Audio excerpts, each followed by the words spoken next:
उनके आचार्य चरण ने जब विधि बताई तो विधि बताने से पहले बोला कि इस मंत्र को सबके सामने मत बोलिएगा। सब जगह परंपरा है कि गुरु मंत्र का उच्चारण सब जगह नहीं करना चाहिए।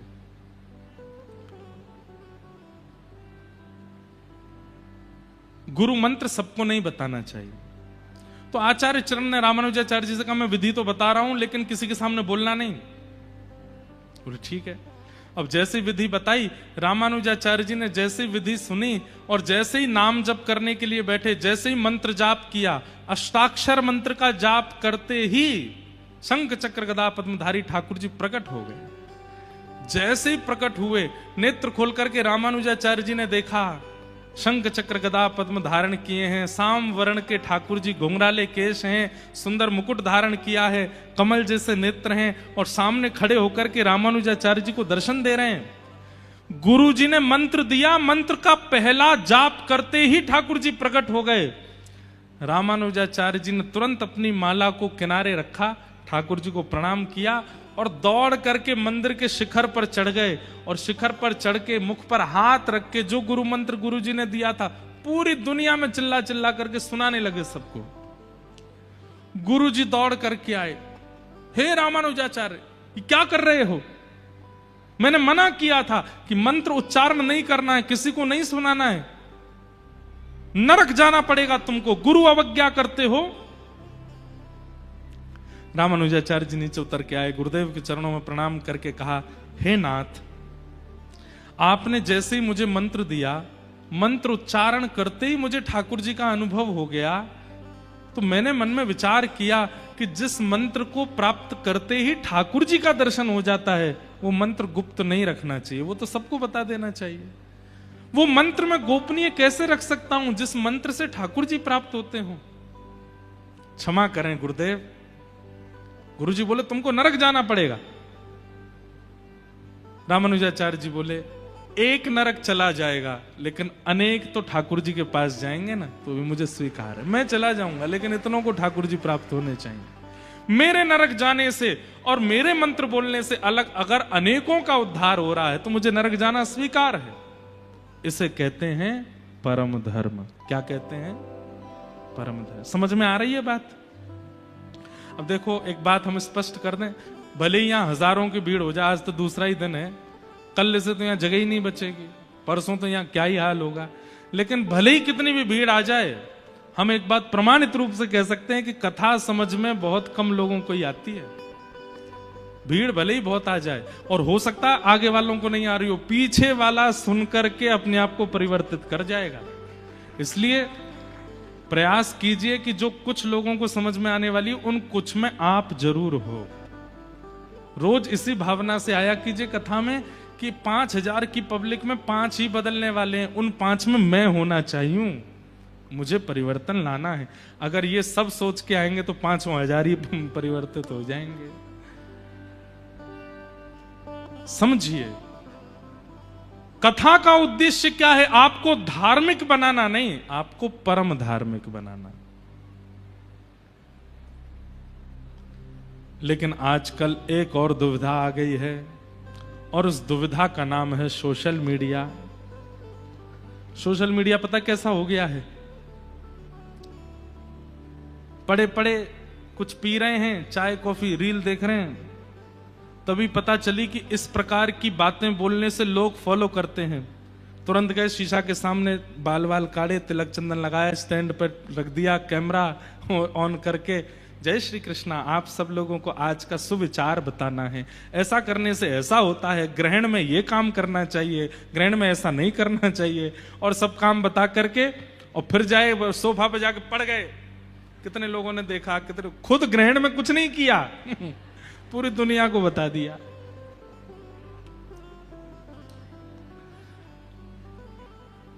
कलयुग में, सतयुग त्रेता द्वापर में राक्षस पता थे। सतयुग में सबको पता है 2 ही राक्षस हैं, कौन? हिरण्यकश्यप, हिरण्याक्ष। त्रेता में सबको पता है 2 ही राक्षस हैं, रावण, कुंभकर्ण। द्वापर में सबको पता है कंस, शिशुपाल, दंतवक्र, 2-4 ही राक्षस हैं। पर कलयुग में आपने देखा किसी राक्षस का नाम नहीं बताया। जय विजय को श्राप लगा कि तुम दोनों राक्षस बनोगे और 3 युग में राक्षस बनोगे। क्यों? सनत कुमारों ने जब उनको श्राप दिया तो ये चौथा युग क्यों छोड़ दिया? बोले क्योंकि 3 युगों में तो मानव मानव होंगे, लेकिन कलयुग में मानव ही राक्षस बन जाएगा। हम एक बात कह दें तो कोई इसमें अतिशयोक्ति नहीं। अगर रावण, कुंभकर्ण, दंतवक्र, शिशुपाल, हिरण्यकश्यप, हिरण्याक्ष अगर ये 6 के 6 कलयुग में प्रकट हो जाएं तो ये कलयुगी मानवों से ज्यादा सुधरे हुए होंगे। कलयुगी मानव तो इनसे भी ज्यादा खतरनाक हैं। कलयुगी मानव, और आप सब इस बात पर एग्री करेंगे,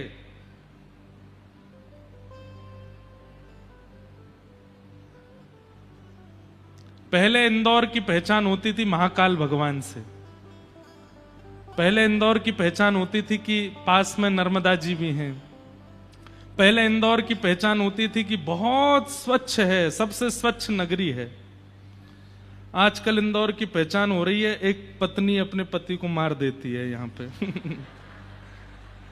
अब सोचो ये कलयुग नहीं है? ऐसा तो किसी राक्षसी ने भी नहीं किया अपने समय पर। हम किसी को दोष नहीं दे रहे हैं, पर मैं परिस्थिति बता रहा हूं।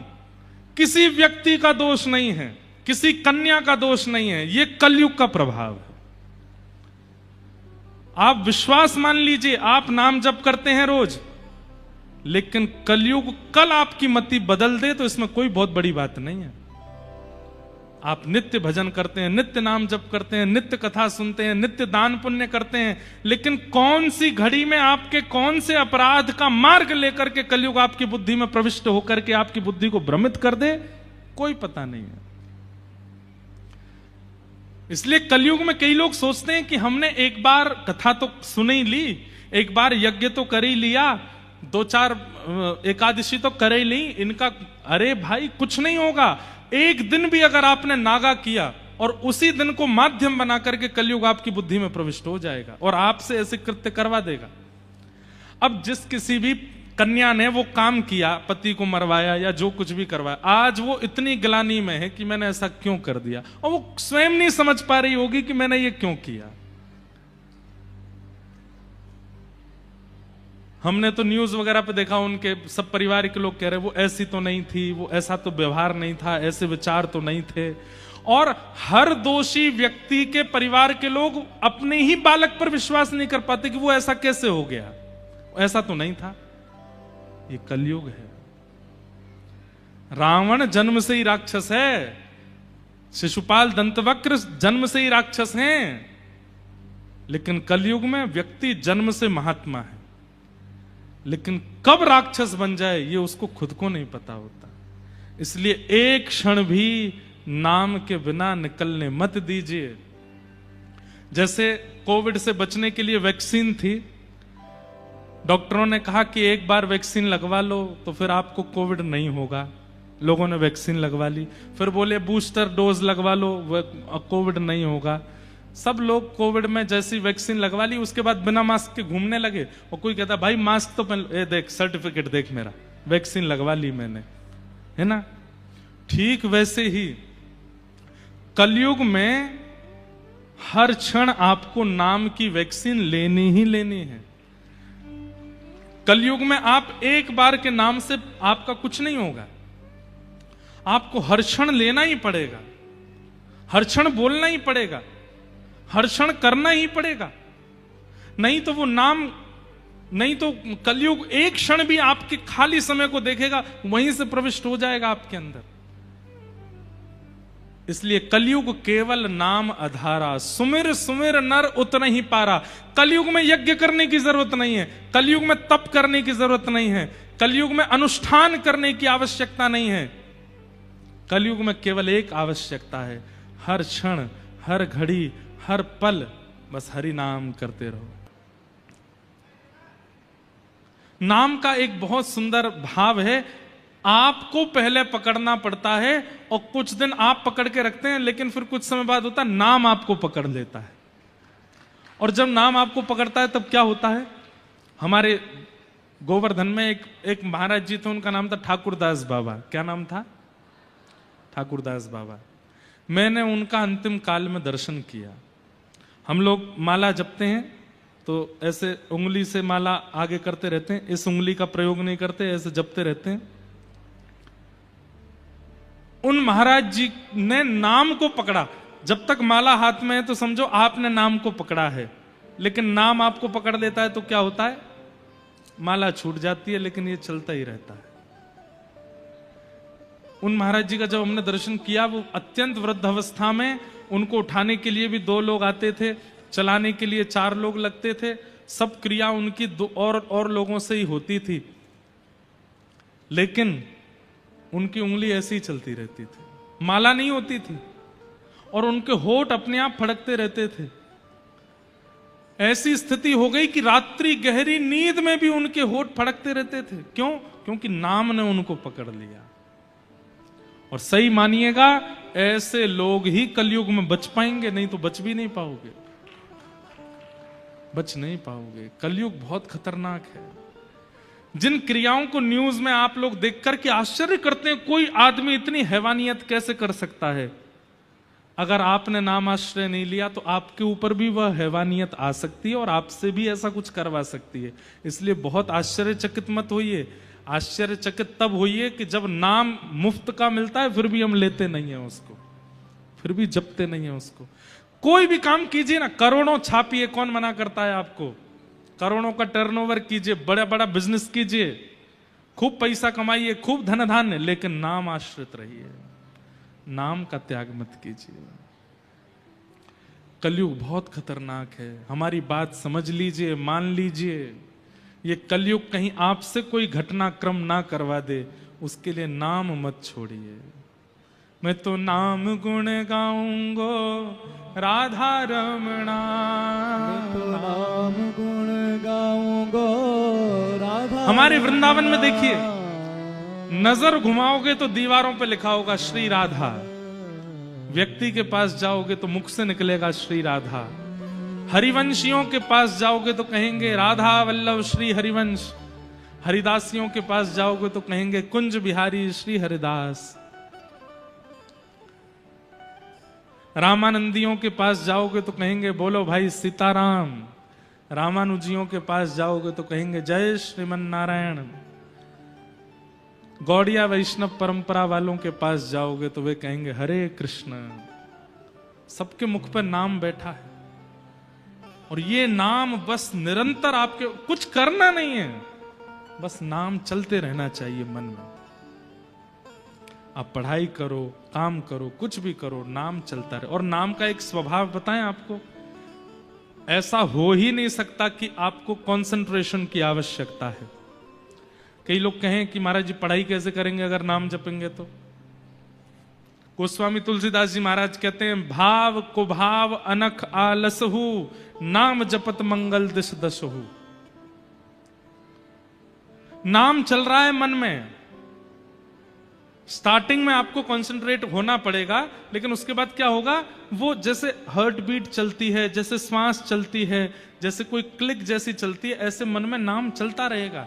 उसके साथ साथ आप सब काम कर सकते हो, बल्कि काम बिगड़ेंगे नहीं, काम और सुंदर हो जाएंगे। प्रसाद बनाओगे उसमें मधुरता आ जाएगी, कोई काम करने के लिए घर से बाहर निकलोगे काम सफल हो जाएगा, किसी व्यक्ति से मिलोगे वो पॉजिटिव हो जाएगा।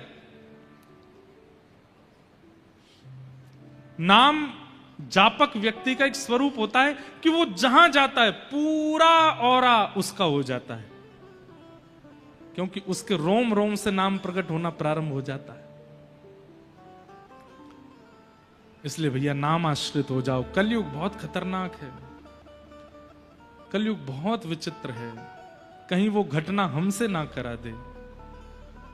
कितनी बार मैंने देखा कि मेरी कथा सुनने वाले श्रोता, औरों की कथा सुनने वाले श्रोता भी कथाएं सुनते थे, लेकिन वो भी ऐसा कृत्य कर बैठे कि हमें ही विश्वास नहीं हुआ, ये तो भाई कथा सुनते थे, ये कैसे बदल गए, नाम आश्रय नहीं लिया। इसलिए भैया नाम का आश्रय ले लो। ये कलयुग बहुत खतरनाक है। हमारे व्रज में एक बाबा थे। बाबा पता है क्या करते थे, सीताराम सीताराम सीताराम बोलते थे। अब वृंदावन में सीताराम कम बोलते हैं लोग, राधे श्याम ज्यादा बोलते हैं। तो बाबा जाते और कॉलोनी में बच्चे खेल रहे होते, बच्चों से जाके बोलते बोलो बच्चों सीताराम। बच्चे बोल देते सीताराम, लेकिन बच्चे थोड़े ऊधमी तो हैं, ब्रज के तो कुछ ज्यादा ही ऊधमी होते हैं। तो जैसे बाबा बुलवाते बोलो बच्चों सीताराम, बच्चे बोलते सीताराम। थोड़ी देर बाद एक बालक बोलते बाबा जी ब्रज मंडल है, यहाँ सीताराम पीताराम ना बोले, यहाँ तो राधे श्याम बोले। अब जैसे ही राधे श्याम बोले तो बाबा लेके डंडा पीछे भागे। अब बालक आगे आगे भागे, बाबा काय को भाग रहा हो? बोले सीताराम बोल, और ना बोलूंगा राधे श्याम बोलूंगा तो और भागते। अब एक बच्चे के पीछे बाबा भागे तो बाकी बच्चे बोले बाबा हम भी राधे श्याम बोलेंगे। तो जो जो राधे श्याम बोले बाबा सबके पीछे भागते। अब तो बच्चों को ये बढ़िया तरीका मिल गया मन लगाने का। छत पे खड़े हो जाते, जैसे बाबा बाबा राधे श्याम, बाबा नीचे से कंकड़ उठा के फेंकता, अब मत बोलियो, बोले राधे श्याम। सीताराम बोल सीताराम, राधे श्याम। वो बाबा प्रसिद्ध हो गए ब्रजमंडल में, राम बोला बाबा, वो सबसे राम बुलवाते थे। अब लोग बाग उनको छेड़ते थे, जिस गली मोहल्ला में निकल जाए सब बोलते बाबा राधे श्याम। तो उसी के पीछे पड़ जाते, द्वार पे खड़े हो जाते, जब तक सीताराम नहीं बोलेगा नहीं जाऊंगा। भीतर से सब लोग बोलते बाबा हम तो राधे श्याम ही बोलेंगे। बोले तुम बोलते रहो राधे श्याम, जब सीताराम बोलोगे तभी जाऊंगा। उनके इस कृत्य के पीछे एक खेल था जिसको कोई समझ नहीं पाया। एक बार एक महात्मा ने पूछा, बोले बाबा ये क्या करते हो आप, राधे श्याम सीताराम में भेद क्यों मानते हो? ऐसा सुनते ही उनके आंखों में आंसू आ गए। बोले भेद नहीं मानता तो मेरे राधे श्याम बोलने से चिढ़ जाने पर इन लोगों को और चिढ़ाने में मजा आता है, तो ये और राधे श्याम बोलते हैं, कम से कम इनका भजन तो बनता है, उतनी देर इनका नाम तो बोलता है। मैं सीताराम बुलवाने के लिए इनके द्वार पर बैठ जाता हूं, लेकिन ये राधे श्याम बोलते रहते हैं। मुख से दिखाता हूं कि मुझे गुस्सा आ रहा है, ताकि मेरी चिड़न देख के ये और चिढ़ाएं, और चिढ़ाने के चक्कर में और राधे श्याम बोलें। अरे भैया ये कलयुगी जीव अगर नाम नहीं बोलेंगे तो इनका कल्याण कैसे होगा? इसलिए मैं ये खेल का आश्रय लेता हूं ताकि इनसे राधे श्याम बुलवा सकूं। सोचिए नाम कितना आवश्यक है। श्रीमद् भागवत का विषय क्या है? परम धर्म। और परम धर्म किसे कहते हैं? कि देह से उठ करके अब आत्मचिंता होती है। क्या केवल खाने पीने हंसने बैठने कमाने के लिए ही मैं आया संसार में? और एक बात बताएं, पुनर्जन्म किसका होता है? जिसकी इच्छाएं अधूरी रह जाती हैं उसका पुनर्जन्म होता है। मन था इंदौर में बंगला बनाना है, उसके लिए पैसे कमाने हैं, खूब कमा लिए लेकिन बंगला नहीं बना पाए, प्राण निकल गया। तो फिर जन्म होगा, और फिर जन्म होकर के फिर कोई और इच्छा। अब एक इच्छा तो पुरानी चल रही है पिछले जन्म की, इंदौर में बंगला बनाने की। इस जन्म में और 2-3 इच्छाएं प्रकट हो गई, वो भी अधूरी रह गई, तो 3-4 इच्छा, फिर तीसरा जन्म होता है। आप और मैं यहां पे जो हम बैठे हैं, हम कितने जन्मों की इच्छाएं अधूरी पड़ी हैं हमारी, उसकी वजह से बैठे। 2 ही तरीके हैं, या तो इच्छा, अब हमें तो पता नहीं पूर्व जन्म में हमारी क्या इच्छा थी, और जब तक वो पूरी नहीं होगी तब तक जन्म लेना ही पड़ेगा। या फिर दूसरा तरीका है, नाम आश्रय लेकर के सब छोड़ दो, इच्छा का भी त्याग कर दो, तो पूर्व की इच्छाएं जो हैं वो भी नाम से नष्ट हो जाएंगी, निवृत्त हो जाएंगे संसार से, फिर नहीं आना पड़ेगा, फिर पुनर्जन्म नहीं होगा। इसलिए कलयुग केवल नाम आधारा, यहां यज्ञ नहीं, अनुष्ठान नहीं, जप नहीं, तप नहीं, वो सब करो, आपकी इच्छा है। आप यज्ञ करना चाहो कर सकते हो, आप तप करना चाहो कर सकते हो, आप नियम व्रत करना चाहो कर सकते हो, पर कलयुग में प्रधानता अगर है तो वो नाम की है। नाम, और उस नाम प्रताप से ही आत्म कल्याण किया जा सकता है। आप अपनी जॉब कीजिए, कर्म कीजिए, बिजनेस कीजिए, दुकान चलाइए, व्यापार करिए, खेती करिए, सब करो, उससे धर्म करो, लेकिन हर क्रिया को करते करते नाम आश्रय करो, नाम जपते रहो, उससे आत्म कल्याण करके परम धर्म भी करो। और मैंने परम धर्म का दूसरा रूप क्या बताया? कि स्वयं भी करो, दूसरों से भी करवाओ। इसका सबसे पहला टेक कहां से प्रारंभ होगा? Mobile phone. फोन उठाते ही हेलो बोलना बंद कर दो। क्या बोलो? जय श्री कृष्ण, जय श्री कृष्ण बोलो, जय श्री राधे बोलो, कुछ भी बोलो, भगवान नाम बोलो। और इसमें एक नियम और बना लो। आपने कहा जय श्री कृष्ण, सामने वाला बोला भैया गुड़ कितना लेके आना? जय श्री कृष्ण। जब तक वो जय श्री कृष्ण नहीं बोले तब तक उसकी सुनो ही मत। अरे भैया हम आपसे जरूरी बात कर रहे हैं, आप सुनिए। बोले पहले जय श्री कृष्ण बोलो। जब वो जय श्री कृष्ण बोलते तब अपनी बात आ गई, यहीं से ही शुरू करो। मान लो हलो की आदत लग भी गई है तो हलो बोलते ही जय श्री कृष्ण बोलो, बिना नाम के। अपनी हर क्रिया में नाम प्रधान रखिए। कल हमने एक नियम बताया था, किसी को भी बुलाओ तो राधे श्याम सीताराम हरे कृष्ण कहकर के बुलाओ। आज हमने दूसरा नियम बताया, किसी भी फोन पे बात करो नाम से ही प्रारंभ करो। दूसरी बात, छींक आती है, खांसी होती है, उबासी आती है, गिर जाते हैं या कुछ होता है, जैसे घर में मान लो बर्तन गिरा जोर से, तो जोर से बर्तन गिरता है तो हम घबरा जाते हैं। घबराने पर हमारे मुख से कुछ निकलता है, कोई जोर की चीख निकलती, कुछ भी निकलता है नहीं, नाम निकलना चाहिए। गिरो तब भी नाम निकलना चाहिए, छींक आवे तब भी नाम आना चाहिए, खांसी हो तब भी नाम आना चाहिए, कोई अच्छी बात सुनो तब भी नाम बोलना चाहिए, और कोई अशुभ किसी के बारे में सुनो तो भी नाम बोलना चाहिए। हर स्थिति में नाम। बच्चे आकर के बोले मां मैं फर्स्ट आया, अरे वाह वाह वाह, राधा रमन राधा रमन राधा हरि शरणम श्री कृष्ण शरणम मम, ठाकुर जी कृपा। बच्चा कहते मां में फेल हो गया, राधा रमन राधा ठाकुर जी कृपा। दारी के इधर पढ़ता नहीं है। नाम से ही करो सब प्रारंभ। बच्चा भी पिटते पिटते बोले मां राधा रमन हरे कृष्णा, लग रही है मैया धीरे।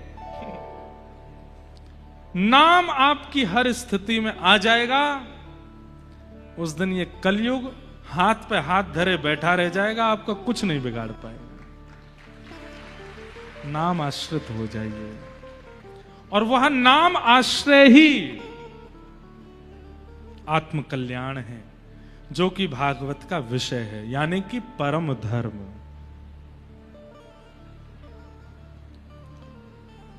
भागवत का विषय क्या है? परम धर्म। और परम धर्म क्या है? आत्मा का कल्याण, चित्त का कल्याण। अब दूसरा आता है, भागवत का अधिकारी कौन है? ये बात तो बंधुओं आप सबको सुननी चाहिए। वैष्णव धर्म पर, भक्ति पथ पर, भागवत पथ पर चलने का अधिकार किसका है? वैसे तो कोई भी आ सकता है। आपने अभी हमने ही कहा कथा में कि बहुत ब्रॉड माइंड है, यहां पे तो जो आना चाहे आ सकता है, लेकिन एक व्यक्ति का निषेध है भक्ति के पथ पर। भागवत की कथा में भक्ति के पथ पर भगवान से मिलने में एक व्यक्ति का निषेध है। कौन? निर्मत्सराणाम सताम, जिसके चित्त में मात्सर्य है। मात्सर्य मतलब ईर्ष्या। अब आप देखेंगे, कामी व्यक्ति को निषेध नहीं बताया, क्रोधी व्यक्ति को निषेध नहीं बताया, भोगी व्यक्ति को निषेध नहीं बताया, लोभी व्यक्ति को भी निषेध नहीं बताया। निषेध किसका बताया? ईर्ष्यालु व्यक्ति का। हमारे यहां कह दिया गया है कि कामी व्यक्ति महापापी, क्रोधी व्यक्ति महापापी, आदि आदि सब महापापी। पर सबसे बड़ा महापापी कौन? जो दूर से दूसरे की उपलब्धियों से पीड़ित होता है, वो महापापी है। और बुरा नहीं मानिएगा, आज की तारीख में व्यक्ति अपने दुख से कम दुखी है, दूसरे के सुख से ज्यादा दुखी है, और ऐसे लोगों की संख्या सबसे ज्यादा है। और मैं एक बात भी कह दूं बिना संकोच के, उन संख्याओं में मैं और आप भी आते हैं। हम भी कई बार दूसरे की उपलब्धि सुन करके कहीं ना कहीं विचलित हो जाते हैं। ये उसे प्राप्त कैसे हो गया, ये उसके साथ कैसे हो गया, ये उसका अधिकारी तो नहीं था, और भैया एक बात हमारी बहुत ध्यान से सुन लीजिएगा, ईर्ष्या चित्त में आना इस बात का प्रमाण है कि ठाकुर जी के प्रियों में आपका नाम नहीं है। ईर्ष्या यदि चित्त में प्रकट होती है, ईर्ष्यालुता अगर आपके चित्त में है, सब लोग इधर देखो, ध्यान से सुनो भैया कथा।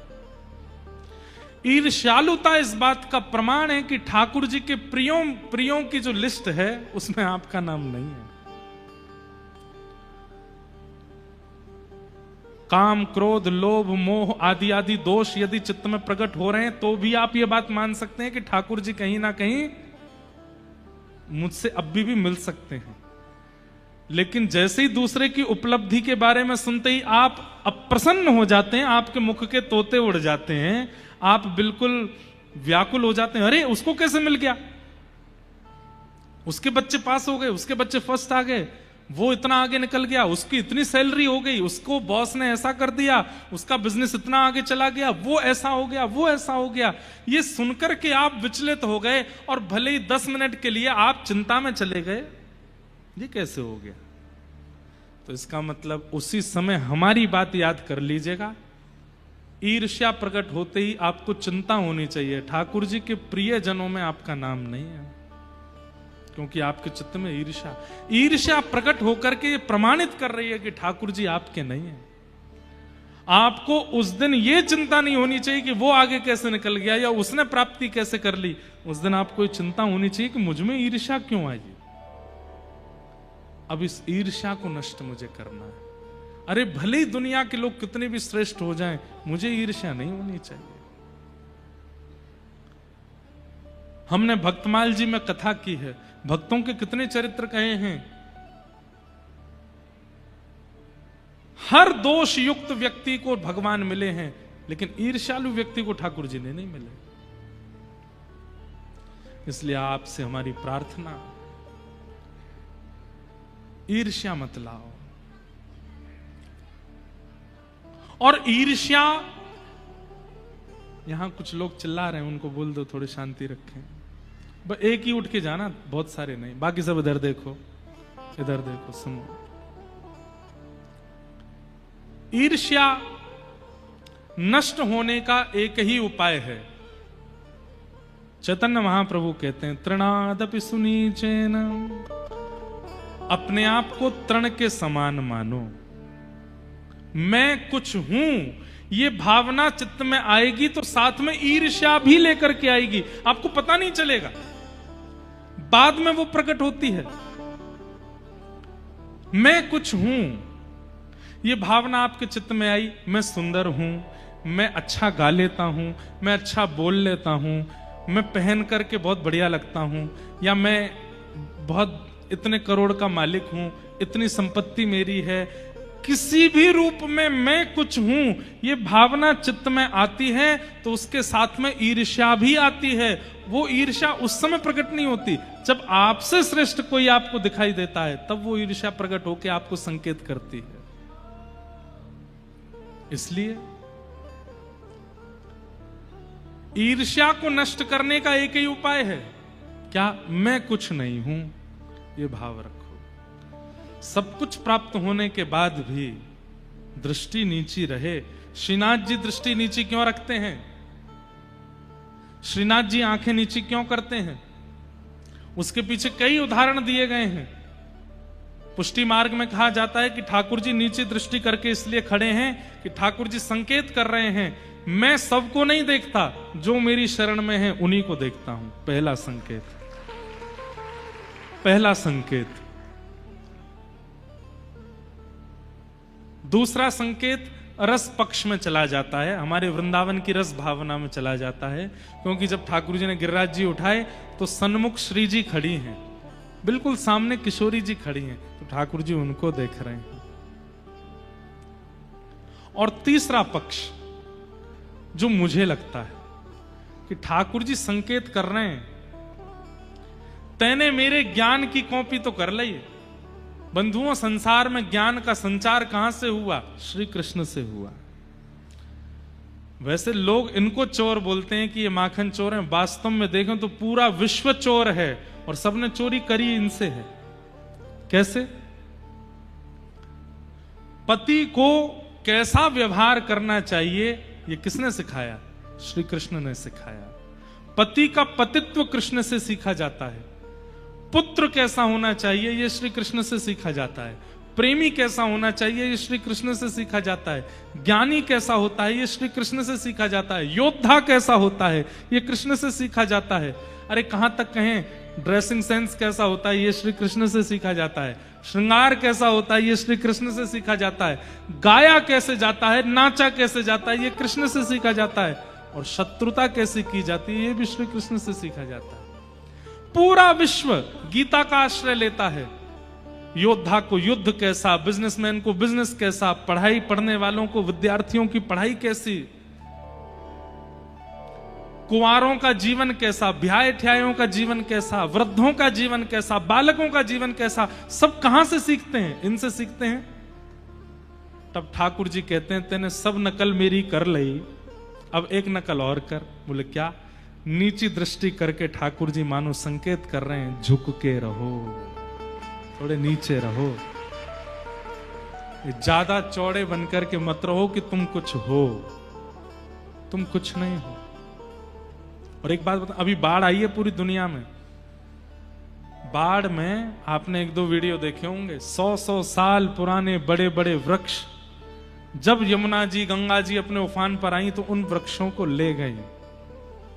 लेकिन आप देखेंगे जब बाढ़ चली जाएगी, छोटे छोटे घास वहीं के वहीं होंगे, उनका कुछ नहीं बिगड़ा होगा। क्यों? जितने चौड़े बड़े पुराने तने हुए खड़े थे सब गए बाढ़ में, लेकिन जो छोटे छोटे झुके रहे, ज्यादा से ज्यादा इतना होगा, घास सीधी की जगह ऐसी हो गई होगी, लेकिन उखड़ के नहीं गई होगी। कितना भी तेज तूफान आ जाए, कितनी भी तेज बाढ़ आ जाए, कितनी भी तेज सुनामी आ जाए, छोटे का कुछ नहीं बिगड़ता, बिगड़ता बड़े का ही है। इसलिए भले ही धन में वृद्धि हो जाए, सुंदरता में वृद्धि हो जाए, वैभव में वृद्धि हो जाए, यश कीर्ति ऐश्वर्य में वृद्धि हो जाए, लेकिन चित्त से सदैव तृण के समान रहिए। आपके चित्त में कभी ईर्ष्या नहीं आएगी। ईर्ष्या उसी को होती है, दो लोगों को ईर्ष्या होती है, बहुत ध्यान से सुनिएगा। दो लोगों को ईर्ष्या होती है, एक जो बहुत कुछ बन गए हैं और एक जो बहुत मेहनत करने के बाद भी कुछ नहीं बन पाए। इन दोनों में ईर्ष्या रहती है।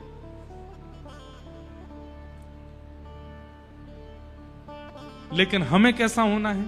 बहुत कुछ करने के बाद, बन जाने के बाद भी तृण के समान रहना है, और बहुत कुछ करने के बाद भी कुछ ना बन पाने पर भी यही रखना है। ठाकुर जी चाह रहे हैं कि तू छोटा ही रहे। ठाकुर जी चाह रहे हैं भैया तू नेक ही रहे, ज्यादा बढ़े मत आगे। कोई बात नहीं, छोटा कह रहे हैं तो छोटा ही रह लूं मैं। ईर्ष्या से बचिए। नाम आश्रय कथा काम को नष्ट कर देगी, क्रोध को नष्ट कर देगी, लेकिन ईर्ष्या का नष्ट तो आपको स्वयं करना पड़ेगा, और उसके लिए स्वयं को तृण के समान मानना पड़ेगा।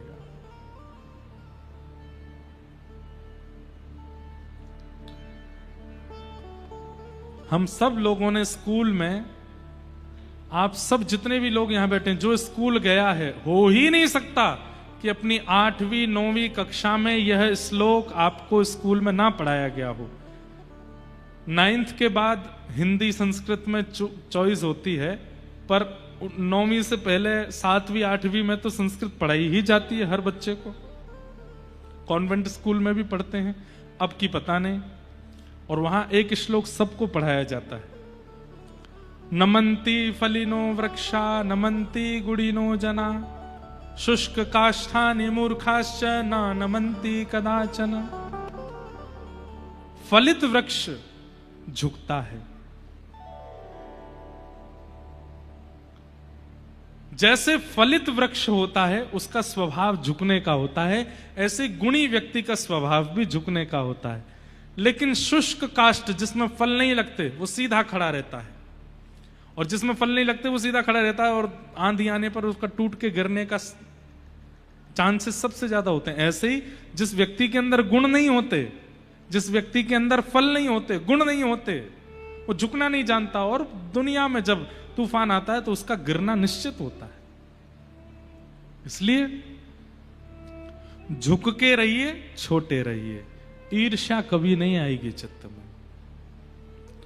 और ऐसे को ही भक्ति पथ का, धर्म पथ का, भागवत पथ का, वैष्णव पथ पर चलने का अधिकार है। और सीधी बात कह दें तो हरि प्रियों की जो लिस्ट है ना ठाकुर जी के पास, जिनसे ठाकुर जी प्रेम करते हैं, उस लिस्ट में अपना नाम चढ़ाने का आपको अधिकार मिल जाएगा। ठाकुर जी के प्रिय बन जाओगे। निर्मत्सराणाम सताम। विषय सुना, अधिकारी सुना। अब तीसरी बात, श्रीमद् भागवत हमारा किससे संबंध कराती है और कैसा संबंध कराती है? तो वैद्यम वास्तवमत्र वस्तु शिवदम तापत्रयो मूलनम। वैद्यम वास्तवमत्र वस्तु शिवदम। कथा ठाकुर जी से संबंध कराती है। और कैसा संबंध? कल्याणकारी। एक बात तो निश्चित है बंधुओं, अगर आप भक्ति पथिक बन गए हो तो आपके लिए भगवान भगवान तक नहीं रहेंगे, भगवान आपके कुछ हो जाएंगे। या तो उनमें पुत्र की भावना, या तो भाई की भावना, या मित्र की भावना, या गुरु की भावना, ये भावना तो प्रकट होगी। वो ईश्वर से थोड़े उठ जाएंगे ऊपर, और ईश्वर से उठ के कुछ अपने लगने लगेंगे। हमारे पुराने पुराने भक्तों की तो कथाएं आप खूब सुनते हो। नए नए भक्तों में भी आजकल 10, 15, 20 सालों में भी ऐसे ऐसे भक्त हुए जिन्होंने ठाकुर जी से संबंध माया और ठाकुर जी ने उसको निभाया।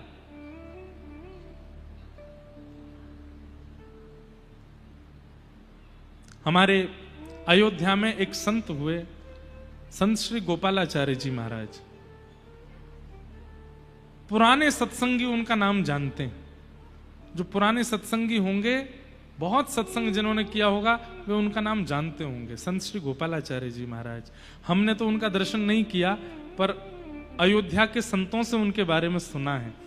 वो अपने गोपाल जी को लाल जी बोलते थे। उनके राम जी रहते थे साथ में छोटे से, और राम जी को लाल जी बोलते थे, और लाल जी की तरह ही भावना रखते थे। सुंदर सुंदर लीलाएं अपने आप चिंतन करते थे, अपने आप लीलाओं का चिंतन करते थे। और उन्होंने एक बार क्या किया, गुड्डे गुड्डे होते हैं ना, गुड्डे गुड़िया होते हैं रुई के, फॉर्म के, ऐसे उन्होंने हाथी, घोड़ा, गैया, ऊंट, शेर, ऐसे कुछ जानवर बनाए और उनको ठाकुर अपने लाल जी के सामने खिलौना के रूप में रखते थे। तो एक बार सब विद्यार्थियों से बोला, ऊपर बक्से में ठाकुर जी के खिलौना रखें, सब खिलौना निकाल के ठाकुर जी के सामने धरो, आज 56 भोग लगा है, ठाकुर जी का 56 भोग कराना है। बच्चों ने वो बक्सा निकाल करके सारे खिलौना निकाले, उसमें हाथी से लेके ऊंट, घोड़ा और ऊंट आदि सब थे उसमें, सब रुई के गुड्डा, सबको सामने रख दिया, 56 भोग लगाया। तो हमारे परम पूजनीय प्रातस्मरणीय श्रीमद जगत गुरु रामानुजाचार्य श्री राघवाचार्य जी महाराज, जो आज भी श्री अयोध्या धाम से पूरे विश्व भर में भागवत और वाल्मीकि रामायण की कथा करते हैं, हमसे बहुत प्रेम है महाराज जी का। उन्होंने बताई, वो भी थे उन बालकों में, बोले कि भैया हमने वो सारे गुड्डा गुड़िया निकाले, और वो सब गुड़िया नहीं मतलब गुड्डा सब जानवरों के लाल जी के आगे रखे, 56 भोग लगाया, और 56 भोग के बाद गुरु जी बोले अब सब गुड्डाओं को भीतर बक्से में धर दो। हमने सारे गुड्डा जैसे धरे, बक्सा बंद करने लगे तो बंद ही नहीं हो। क्यों? ज्यादा सामान हो गया, वो बक्से का जो डिब्बा था वो बंद ही नहीं हो, उस पर चढ़े बैठे लेकिन वो बंद ही नहीं हो। तो हम लोगों ने जाके कहा गुरुजी आश्चर्य हो गया, जिस बक्से में से सारे रुई के गुड्डे निकाले, 56 भोग लगाने के बाद हम वापस रख रहे हैं, वही गुड्डे हैं, उतने ही हैं, लेकिन बक्सा बंद ही नहीं हो रहा है। तो गुरुजी बोले अभी बंद नहीं होगा। क्यों? बोले 56 भोग खाया है ना, सबका वजन बढ़ गया है, सबका पेट बढ़ गया है। बोले क्या करें फिर? बोले एक काम करो, एक एक हाथी, घोड़ा, गैया, ऊंट आदि सबको ऐसे पकड़ के थोड़ा थोड़ा चलाओ, थोड़ा चलाएंगे तो पाचन होगा, भोजन पच जाएगा, फिर रखो। बोले भैया हमने सत्य में घोड़ा ऐसे ऐसे चलाए, थोड़े घुमाए, और थोड़ी देर घुमाने के बाद जब भीतर रखे सोई बक्सा बंद हो गया सब पतले हो गए। कहने का अभिप्राय, संबंध मानेंगे आप ठाकुर जी से तो ठाकुर जी निभाएंगे। आपने उनको लाला माना है तो वो फिर लाला की तरह व्यवहार करेंगे। अब कई लोग ठाकुर जी को बालक मान लेते हैं, ठीक है ये हमारे लाला हैं, अपने लाला को तो एसी में सुलाते हैं, ठाकुर जी को तो पंखा भी बंद कर देते हैं रात को, अपने लाला को तो हर 5 मिनट में देखने जाते हैं, ठीक तो है, रो तो नहीं रहा, ठीक है ना, कुछ है तो नहीं। ठाकुर जी सुबह देखने के बाद रात्रि हो गई, अभी तक दिखे ही नहीं, कैसे हैं? एक बात मानिएगा, हमारी संबंध बनाना बहुत सरल होता है, निभाना बहुत मुश्किल होता है। निभाने की ताकत हो तो ही बनाइएगा, क्योंकि संसार में संबंध बनाने के बाद नहीं निभाते हैं तो चलता है। लोग सोचते हैं बड़ा आदमी हो गया अब क्यों निभाएगा, लेकिन ये नहीं सोचेंगे बड़ा आदमी, ये कहेंगे अच्छा बड़ा आदमी बन गया, तुझे अभी दिखाता हूं कितना बड़ा आदमी है तू, मुझसे बड़ा आदमी है क्या? अगर ठाकुर जी से संबंध बनाया है तो निभाने की जिम्मेवारी रखिएगा, क्योंकि अगर आपने संबंध बना के नहीं निभाया तो ठाकुर जी रूठ जाते हैं, और ठाकुर जी अगर रूठ गए, दुनिया को मनाना बहुत सरल है, उनको रुझाना बहुत मुश्किल है। बहुत सरलता से आजकल माताएं, बहनें, भाई लोग बहुत जल्दी संबंध बना लेते हैं। ठाकुर जी तो हमारे लाला हैं, ठाकुर जी तो हमारे भाई हैं, हम तो उनको हर महीने राखी, हर रक्षाबंधन पर राखी पहनाते हैं। आपने बना तो लिया भाई, लेकिन भाई जितना निभाते हो, आपने बना तो लिया लाला, लाला जितना निभाते हो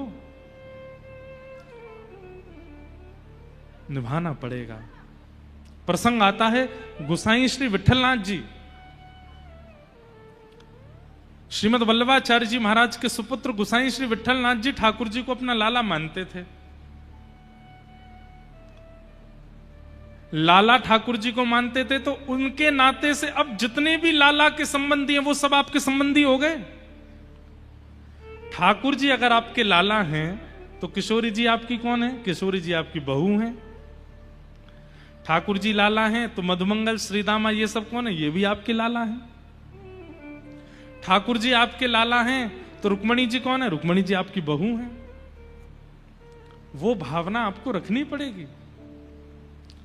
अब हमसे लोग पता नहीं क्या क्या बोल देते हैं, कई लोग हमको गुरु जी बोलते हैं, कई लोग हमको महाराज जी बोलते हैं। एक कथा में एक व्यक्ति हमको जीजा जी बोल रहा था, मैंने कि जीजा क्यों बोली भैया तेने?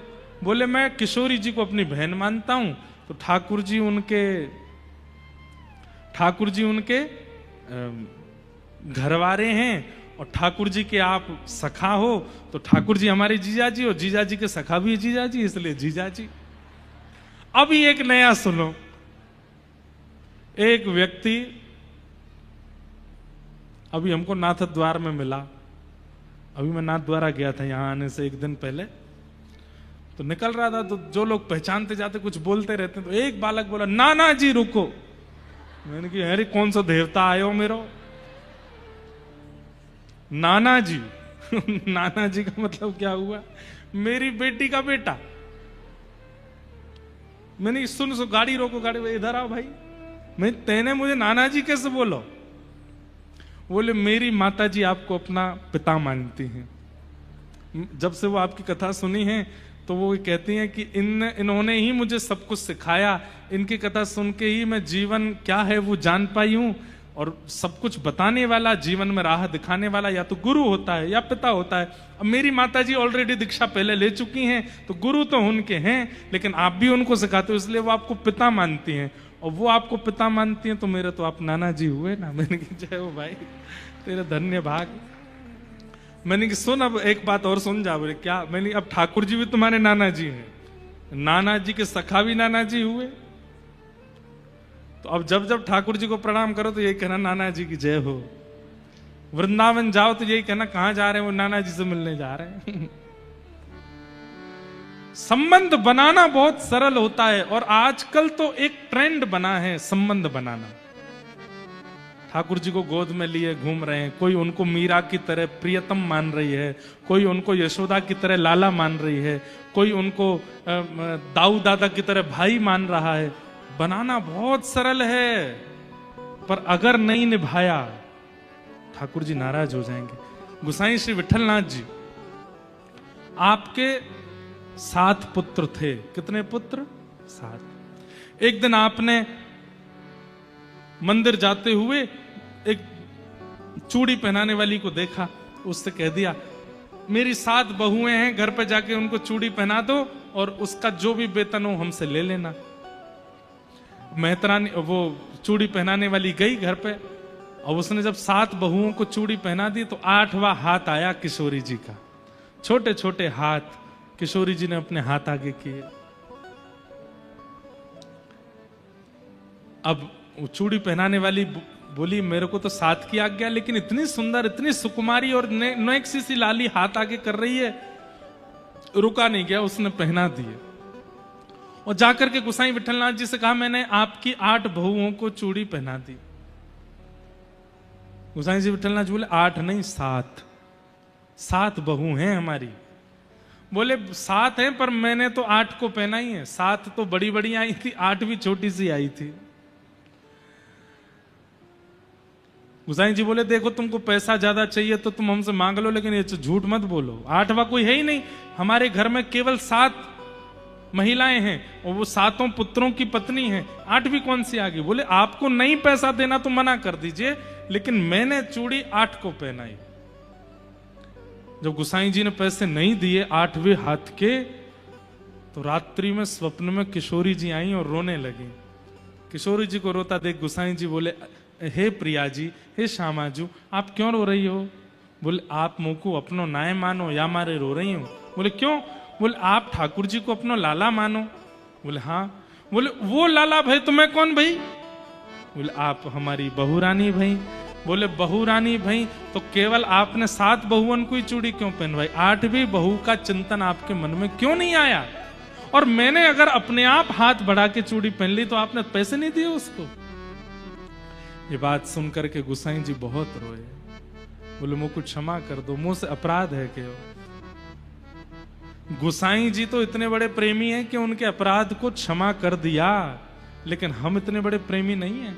अगर हमसे चूक हुई ठाकुर जी क्षमा नहीं करेंगे। इसलिए लाला मानिए, प्रियतम मानिए, पति मानिए, भैया मानिए, गुरु मानिए, जो जी चाहे मानिए ठाकुर जी को, लेकिन एक बात याद रखिएगा, निभाना पड़ेगा।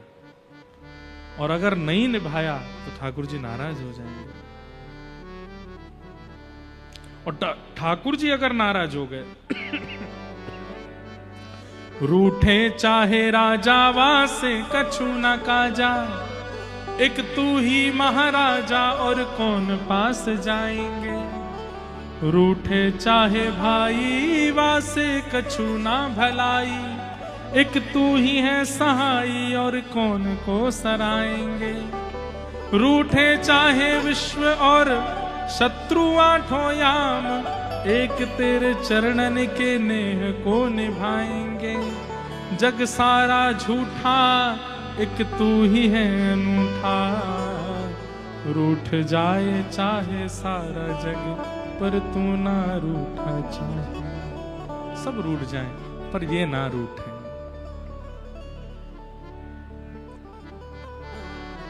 आपको पता है भगवान पांडवों की रक्षा क्यों करते हैं? तो लोग कहते हैं क्योंकि पांडव उनके भाई हैं। कौरव भाई नहीं थे भगवान के? कौरव भी तो भाई हैं। लेकिन उन्हीं भाइयों के विपक्ष में खड़े हैं ठाकुर जी, और विपक्ष में खड़े होकर अर्जुन को कहते हैं धनुष चढ़ा, बाण चढ़ा धनुष पर और चढ़ा दे, चला दे इसके ऊपर। वो भी तो भाई है, उनके प्रति ऐसी भावना क्यों?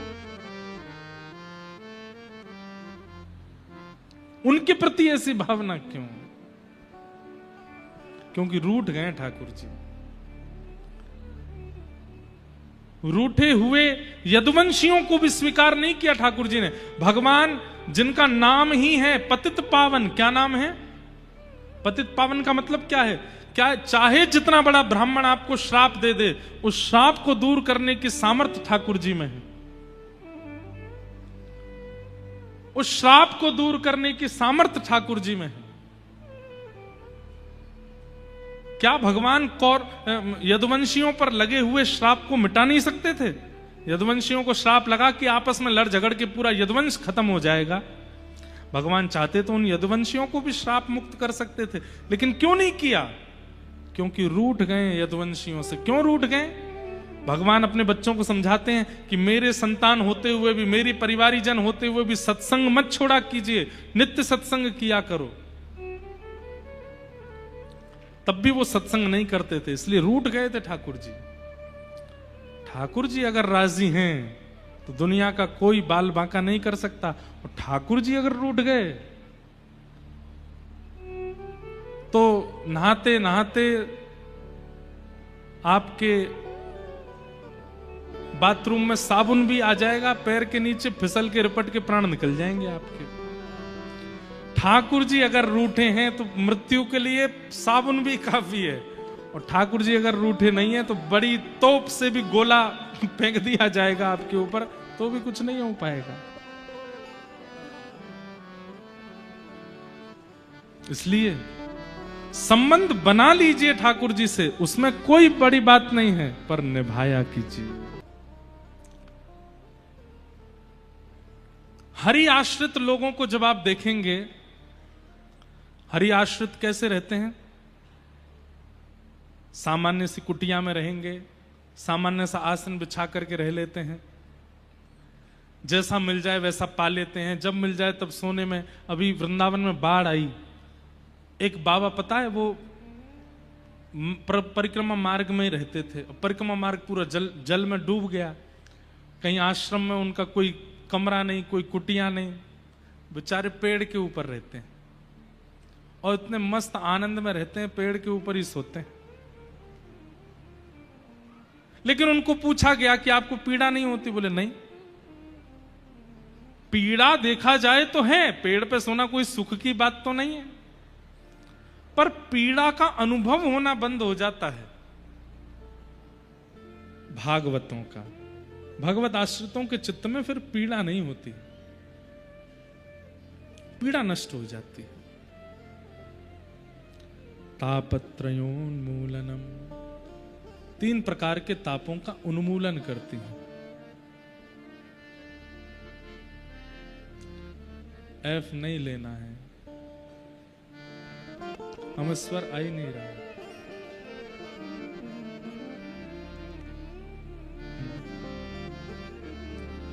तापत्रयोन्मूलनम,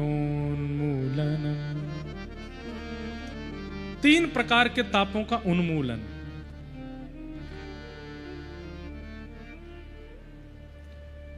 माधवदास भक्त की चर्चा हमने खूब कथाओं में सुनाई है। अतिसार का रोग हो गया उनको, और उस अतिसार के रोग में वो ना तो मंदिर जा पाते थे, ना कुछ कर पाते थे, पड़े पड़े केवल बिस्तर पर ही मलमूत्र का त्याग करते थे। माधवदास जी के पास कोई सेवक भी नहीं था, तो स्वयं जगन्नाथ जी सेवक बनकर के आए और सेवा करते थे माधवदास जी की। तो माधवदास जी ने एक दिन उठकर के ठाकुर जी से कहा, आप सेवा क्यों करते हो? मुझे अच्छा नहीं लगता। ठाकुर जी बोले, जैसे तुम लोग मेरी सेवा करते हो ऐसी मैं भी कभी भक्तों की सेवा करता हूं। तो माधवदास जी बोले, आप तो भगवान हो, आपको सेवा करने की क्या आवश्यकता है? आप चाहो तो जो पीड़ा है उस पीड़ा से हमको दूर कर सकते हो, उस पीड़ा को आप नष्ट कर सकते हो। आप अगर चाह लें तो अतिसार का रोग जो मुझे हुआ है वो रोग ठीक कर दीजिए ना, मेरी सेवा क्यों कर रहे हो। तब ठाकुर जी ने यहां जो उत्तर दिया है वो सुनने लायक है, बहुत ध्यान से सुनिएगा। ठाकुर जी कहते हैं, देखो माधव, जीवन में जो पीड़ा आती है, अगर व्यक्ति उस पीड़ा को नहीं भोगेगा और उस पीड़ा से भाग करके अनेक उपाय यत्न करके उस पीड़ा से बचने का प्रयास करेगा, तो वो पीड़ा जो उसको भोगनी थी वो अधूरी रह जाएगी, और अधूरी पीड़ा भोगने के लिए उसको फिर से जन्म लेना पड़ेगा और फिर उसको भोगना पड़ेगा। मतलब औषधि लेना अच्छा है, परहेज करना उसमें दोष नहीं है, पर पीड़ा से बचने के लिए कई लोग दुनिया भर के यत्न करने लगते हैं। कैसे कैसे यत्न? पेड़ पे नारियल बांध आओ, चौराहे पे दिया धर आओ, घर के बाहर काली मैया टांग लो, घर के भीतर ऐसे ऐसे वो लगा लो, इस वाली दीवार पे वो वाली चीज लगा लो, यहां पे ऐसा कर दो, ऐसा।